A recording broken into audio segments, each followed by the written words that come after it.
Hello everyone. मैं हूं doctor चरण सिंह। मैं एक साइकाट्रिस्ट हूं और अभी प्रैक्टिस करता हूं अजमेर सिटी राजस्थान में। मैंने अक्सर अपनी क्लिनिकल प्रैक्टिस में एक चीज़ नोट की है कि लोग अक्सर साइकाट्रिक इश्यूज़ को लेके ना बहुत देर कर देते हैं कंसल्ट करने में। अभी रिसेंटली मेरे पास एक यंग लड़का आया अपने पेरेंट्स के साथ। जो फादर हैं वो बाय प्रोफेशन एक लॉयर हैं और जो मदर हैं वो हाउस मेकर हैं। वो ये नोट कर रहे थे कि उनके बच्चे में पिछले लगभग 3 साल से बिहेवियर में बहुत चेंजेस आ गए। जो चेंजेस आए वो बहुत धीरे धीरे आए। तो फादर साहब ये मानने को तैयार नहीं है कि बच्चे को कोई प्रॉब्लम है, लेकिन मदर बहुत ज़्यादा कंसर्न थी बच्चे से। मदर ने देखा कि इस तरह का व्यवहार बच्चे में पहले कभी उसने नोट नहीं किया। और वो व्यवहार कैसा था वो मैं आपको थोड़ा सा डिस्क्राइब करता हूँ। बच्चा क्या हुआ कि अकेला रहना शुरू कर दिया बच्चे ने। कि पहले जैसे वो बाकी लोगों के साथ घुलता मिलता था, बाकी बच्चों के साथ खेलता था, पेरेंट्स के साथ बैठ के बात करता था, आजकल उसने ऐसा करना कम कर दिया है। तो वहां से ये सिम्टम चालू हुआ। दूसरा, उसने बार बार हाथ धोना चालू कर दिया। कि वो पहले सपोज खाना खाने से पहले सिर्फ एक बार हाथ धोता था, तो अभी वो 10-15 मिनट तक हाथ धोए जा रहा है। या फिर उसको नहाने में बहुत ज़्यादा समय लग रहा है, या बार बार हाथ धो रहा है। बाहर घूम के आया फिर भी हाथ धो रहा है। एक सिम्टम उन्होंने ये नोट किया। उसके बाद क्या हुआ कि उन्होंने नोट किया कि बच्चे की जो नींद है वो खराब हो गई है। वो सुबह देर तक सोता रहता है और रात को देर से सोता है, और रात को उसको नींद ठीक से नहीं आती है। जब भी उसको आवाज लगाओ या उसके कमरे में जाके देखो तो वो जगा हुआ महसूस, वो देखते हैं कि बच्चा जगा हुआ है, एक आवाज पे उठ जाता है। तो ये कुछ मोटे मोटे चेंजेस उन्होंने नोट किए। और फिर धीरे धीरे तो वो एग्रेसिव भी होने लग गया, गुस्सा ज्यादा करने लग गया। साफ सफाई पे ध्यान देना उसने कम शुरू कर दिया। कि जैसे पहले वो रोज नियमित तरीके से रोज सुबह नहाता था, अब आजकल जब तक उसको बोलो नहीं वो नहाता नहीं। हो सकता है 2-2 3-3 दिन तक ना नहाए। गंदे कपड़े ही पहन लेता है। खाने का उसका कोई स्केड्यूल नहीं रह गया है अभी। पहले उसका खाने पीने सोने का एक फिक्स स्केड्यूल था, पर अभी कोई स्केड्यूल ही नहीं है उसका सोने खाने पीने का। इतनी सारी चीजें होने के बावजूद भी फादर साहब ये मानने को तैयार नहीं कि बच्चे में कोई प्रॉब्लम है। जबकि मैंने जैसा कहा कि वो लॉयर हैं और उनकी मदर, बच्चे की जो मदर, वो बहुत ज़्यादा पढ़ी लिखी नहीं है, पर वो इस चीज़ को लेके बहुत ज़्यादा कंसर्न्ड है। उन्होंने यूट्यूब पे बहुत सारी वीडियोस खंगालना शुरू किए और कई सारे साइकाट्रिस्ट के वीडियो देख के उन्होंने ये कंक्लूजन निकाला कि ये बच्चा जो है वो स्किज़ोफ्रेनिया नाम की बीमारी से ग्रसित हो सकता है। और जब हमने उनका डिटेल इवेल्युएशन किया तो हमें पता लगा कि बच्चा तो स्किज़ोफ्रेनिया से ही ग्रसित है। इस बच्चे में शक वहम की भी शिकायत आने लग गई थी। कि उसको यूं लगने लग गया था कि जैसे दो लोग बात कर रहे हैं दूर खड़े हुए, तो बच्चे को लग रहा था कि वो मेरी बात कर रहे हैं। या फिर कभी कभी ऐसे जैसे कान में कोई आवाज आ रही है कि कोई उसका नाम बुला रहा है। लेकिन होता यह है कि कोई भी आदमी अपने परिवार के किसी सदस्य को एक मानसिक रोगी के रूप में देखना ही नहीं चाहता। ये बिल्कुल वैसे ही है जैसे किसी के घर में किसी लव्ड वन की डेथ हो जाए तो हम जल्दी से ना स्वीकार नहीं करते, फिर चाहे वो कोई भी क्यों ना हो। हम उस चीज को स्वीकार ही नहीं कर पाते। ऐसा ही कुछ मानसिक रोगों के साथ होता है। कि अगर कोई ये कहे कि आपके बच्चे को डिप्रेशन है या आपकी बिटिया को डिप्रेशन है, आपके मदर फादर को किसी को डिप्रेशन है, तो हम मानने को तैयार नहीं होते कि नहीं, इनको कैसे हो सकता है।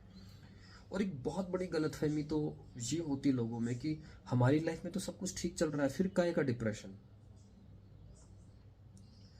हम तो पढ़े लिखे लोग हैं, हम तो नौकरी कर रहे हैं, जॉब कर रहे हैं, हमारा तो बिजनेस है, हम तो रिच लोग हैं। कई बार तो ये लॉजिक में मिलता है कि हम तो पढ़े लिखे रिच लोग हैं। देखिए, बीमारी का आपकी पढ़ाई लिखाई से, आपके रिच होने से, आपके प्रोफेशनल होने से, या आपके अच्छा दिखने से कोई लेना देना नहीं है। बीमारी किसी को भी हो सकती है। आपने एक मूवी देखी होगी, अ ब्यूटीफुल माइंड, जिसमें जॉन नेस नाम के एक मैथमेटिशियन को दिखाया गया है। उस मैथमेटिशियन को नोबेल प्राइज भी मिला था, जबकि वो एक स्किज़ोफ्रेनिक थे, और उस पर एक मूवी भी बनी है। तो ऐसा नहीं कि अगर आप बहुत पढ़े लिखे हैं या अमीर हैं, गरीब हैं, बिजनेस करते हैं या गवर्नमेंट जॉब में है या आपका कोई और काम है, तो आपको कोई बीमारी, मानसिक समस्या नहीं हो सकती। ऐसा बिल्कुल नहीं है। मानसिक समस्या किसी को भी हो सकती है। और जब भी आप अपने किसी परिवार के सदस्य के बिहेवियर में सडनली कोई चेंज देखें, सडनली किसी भी तरह का चेंज, आप उसको हल्के में ना लें। कई बार तो ये होता है कि एक ही बेटा है और उसको स्किज़ोफ्रेनिया हो गया। आप सोच के देखिए कि उस कपल, उस माता पिता की क्या हालत होगी, क्योंकि बच्चा अभी 15-20 साल का हो गया है। तो कई बार ऐसी सिचुएशन भी होती है कि सर एक ही बेटा है, उसको स्किज़ोफ्रेनिया हो गया, तो हमारी लाइफ का तो कोई मतलब ही नहीं रह गया। तो जब भी, इसका सबसे बढ़िया तरीका यह है कि जब भी आप अपने परिवार के किसी सदस्य के बिहेवियर में कोई सिग्निफिकेंट चेंज देखें, तो आपको उसको नज़रअंदाज नहीं करना है। आपको खुद को ये तय नहीं करना है कि नहीं नहीं ये तो नॉर्मल है। आपके फ़ोन में अगर जरा सा कुछ गड़बड़ हो जाए ना, तो आप खुद तय नहीं करते कि क्या गड़बड़ हो गई है। आप एक एक्सपर्ट या एक्सपीरियंस्ड आदमी से पूछते हैं कि यार इसमें क्या प्रॉब्लम आ गई है। आपके घर में कोई 15-20 हज़ार की मशीन भी होगी ना, आप उसको चेक करवाएंगे किसी को बुला के कि इसमें क्या गड़बड़ हो गई है। लेकिन जब माइंड की बात आती है तो लोग खुद ही ओपिनियन बना लेते हैं कि मुझे नहीं लगता इसको कोई बीमारी है। पर आप ये बात किस बेसिस पे बोल रहे हैं? और मैं अक्सर ये कहता हूं कि पढ़ाई लिखाई के फायदों के साथ एक बहुत बड़ा नुकसान भी है। आपको सुनकर थोड़ा शॉक लगा होगा। नुकसान ये है कि पढ़ाई लिखाई करने के बाद व्यक्ति को ये लगने लगता है कि अब मैं किसी भी चीज के बारे में ओपिनियन दे सकता हूं, कि मैं अब बहुत कुछ जानता हूं। ये गलत फहमी उस पढ़े लिखे आदमी में आ जाती है। तो ऐसा नहीं सोचना चाहिए। अगर एक क्रिकेटर क्रिकेट का भगवान है या क्रिकेट के बारे में बहुत कुछ जानता है, तो कोई जरूरी नहीं है कि वो न्यूट्रिशन के बारे में भी जानता हो। ये कोई जरूरी नहीं है। एक लॉयर हो सकता है कि मेंटल हेल्थ के बारे में कुछ नहीं जानता हो। एक मेंटल हेल्थ एक्सपर्ट हो सकता है कि इंजीनियरिंग के बारे में कुछ नहीं जानता हो। और हो सकता है क्या, वो कहां से जानेगा, क्योंकि वो उसका फील्ड ही नहीं है। हम पढ़ लिख के कुछ भी सीख सकते हैं, दैट इज डिफरेंट इश्यू। लेकिन आप ये क्लेम नहीं कर सकते चूंकि मैं पढ़ा लिखा हूं तो मैं हर फील्ड के बारे में कोई ना कोई ओपिनियन दे सकता हूं। और मेंटल हेल्थ में हमने ऐसा बहुत देखा है। मैंने डॉक्टर्स को देखा है कि उनके बच्चे स्किज़ोफ्रेनिक हैं, लेकिन डॉक्टर्स कह रहे हैं ये तो डिप्रेशन है। तो जब मेडिकल फील्ड से रिलेटेड लोग ही ठीक से उस चीज को नहीं पकड़ पाते हैं कई बार, तो जो लोग मेडिकल फील्ड से रिलेटेड हैं ही नहीं, वो कैसे इस चीज को समझ पाएंगे। देखिए, पूरे इंडिया में ना हर साल लगभग 2 से 2.5 लाख लोग आत्महत्या करते हैं, और ये बहुत बड़ा नंबर है। और ये लोग बचाए जा सकते हैं अगर इनको समय पे एक साइकाट्रिस्ट को दिखाया जाए। तो जब भी किसी के व्यवहार में कोई चेंज आए, कोई सिग्निफिकेंट आपको बदलाव नजर आए किसी के बिहेवियर में, आप उसको ये ना बोलें कि मुझे ऐसा लगता है कि कुछ नहीं है। नहीं, आप किसी भी एक साइकोलॉजिस्ट या साइकाट्रिस्ट से मिलें, और जैसा वो आपको गाइड करें आप वैसा आगे फॉलो कर सकते हैं। ट्रीटमेंट लेना है या नहीं लेना वो आपकी चॉइस है। आपको कोई भी प्रेशराइज नहीं कर सकता, वो आपकी चॉइस है। लेकिन सोच के देखिए, उस सिचुएशन में जब डॉक्टर आपको कह रहा है कि सर ये तो बच्चा 4 साल से बीमार है और आप तो बहुत लेट हो गए, और उसका कारण सिर्फ इतना सा है क्योंकि आपको लगा कि बच्चा ठीक है। और मैं एक सवाल हमेशा करता हूं, अगर आपको ये लगता है कि आपका बच्चा ठीक है, तो आपने ऐसे और 2-4 बच्चे देखे अपनी सराउंडिंग में, और 99.9% जवाब यही होता है कि नहीं सर, हमने ऐसा बिहेवियर किसी दूसरे बच्चे का नहीं देखा। तो जब बाकी बच्चों का बिहेवियर ऐसा नहीं है, तो आपका बच्चा नॉर्मल कैसे हो सकता है? तो ऐसी स्थिति में आपको तुरंत साइकियाट्रिस्ट से मिलना है, ताकि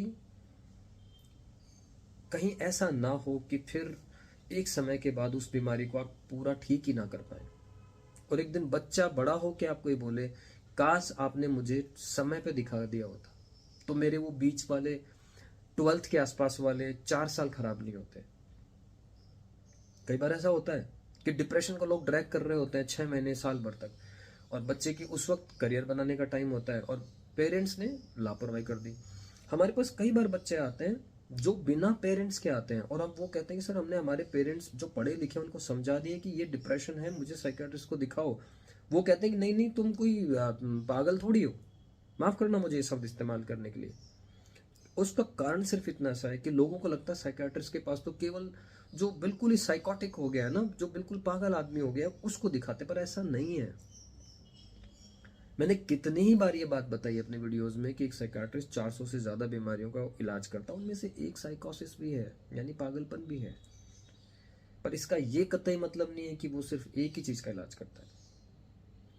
तो आप प्लीज अपने लव्ड वन का ध्यान रखिए, और अगर किसी के भी बिहेवियर में किसी तरह का कोई सिग्निफिकेंट चेंज है, एक ओपिनियन आप जरूर लें।